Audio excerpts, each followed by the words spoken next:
Welcome back. Well, with the uncertainty over evictions here in the Valley, we are continuing to answer your biggest questions. And one of the questions that a lot of you have is what happens if you get an eviction notice on your door? And Aaron, why is it so important that you answer that eviction notice? Look, the absolute worst thing a tenant can do is do nothing. A tenant must file an answer with the court when receiving an eviction notice. Typically, that notice period is 7 days. They only have a short 7 days to file an answer with the court. If they don't file an answer, they can get evicted without a hearing within a short 7-day period. So that's why it's so important for these tenants to file an answer with the court as soon as they get an eviction notice. Now, we've made filing an answer with the court much easier. A tenant can now contact the Legal Aid Center of Southern Nevada, and we can assist them over the phone through the new online guide and file program. So we can assist them with the tenant answers if a tenant receives an eviction notice. They can also go to the Civil Law Self-Help Center, and we have a team of law clerks and eviction staff that can help the tenants complete their answers. So if tenants have any difficulty understanding the court documents or the system, they're welcome to contact Legal Aid Center or go to the Civil Law Self-Help Center and receive assistance filing that tenant answer so they can invoke their protections of Assembly Bill 486 and then the CDC eviction moratorium. And Judge Saragosa, in between the tenants and the landlords, there's mediation. How is that going, and what kind of insight can you give us right now? Well, all the cases that request mediation are getting sent to mediation. They're either in one of two places, either up to Home Mains, Nevada, the state-run entity, or they're going to our Neighborhood Justice Center, which is part of the Las Vegas Justice Court. So if people are requesting mediation, we're trying to push in that direction. And in echoing what Aaron said, yes, we have worked very hard. We've opened up some additional window spaces and authorized Civil Law Self-Help Center to take those over to help people electronically file their answers. All answers can be electronically filed. That's been streamlined last fall with the guide and file program. It's kind of like a question and answer interview, and it helps fill out the forms for the tenant.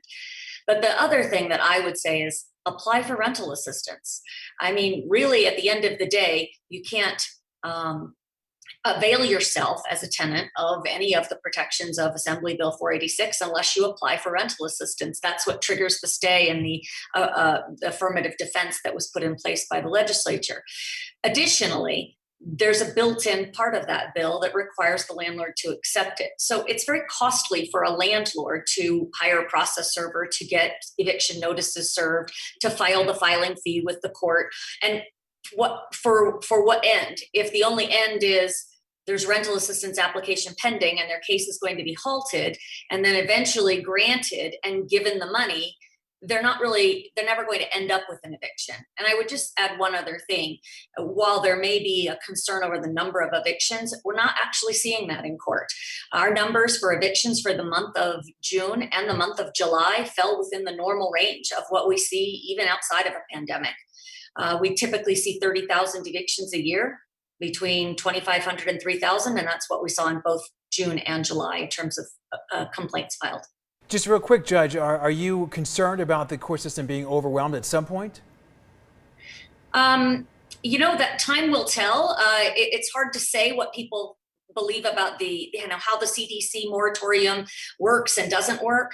It actually doesn't prevent the case from coming through the system. It just prevents the lockout from happening. So all along, we've processed cases in both June and July because of that. So, and it also requires the tenant to invoke that protection. So we see a lot of cases where tenants have not done that.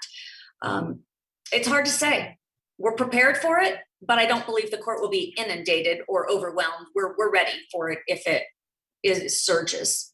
And isn't part of AB 486 sealing the eviction records and sealing the documents so in the future that doesn't show up on their credit? And the question would be, how do we move forward? How do you know that you're renting in the future to somebody that's paying their bills? I know that's a question a lot of real estate agents have asked.